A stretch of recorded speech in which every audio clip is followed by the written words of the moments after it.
We got some great news for stock market investors and especially Nvidia stock investors as we got more details on the agreement between the United States and China on Friday. I'm going to share those details with you here and why it's such great news for Nvidia stock investors especially. So details came out from the meeting between President Donald Trump and Xi Jinping of China. The U.S. tariff rate on goods related to the production of fentanyl will drop from 20% to 10% with the promise China would work very hard to stop the flow. I don't know what that really means, but as long as a promise is good enough, then a promise is good enough. That means overall tariffs on Chinese goods will be cut to 47% from 57%.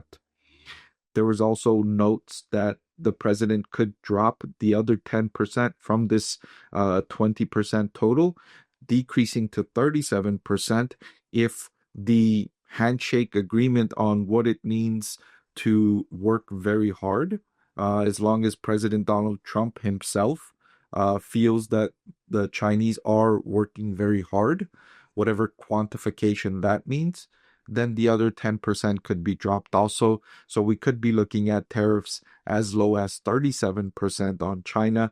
And this is huge because the threats were at one point that tariffs would be as high as 145%. So going from 145%, which makes it all but impossible for most companies, unless you get an exemption, to import goods from China.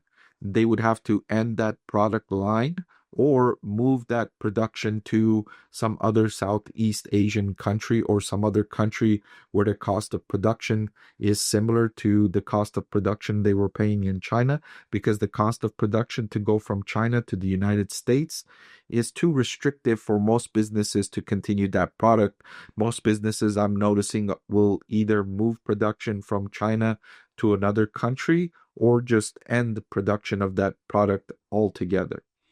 So China will pause some controls on exports of rare earth minerals.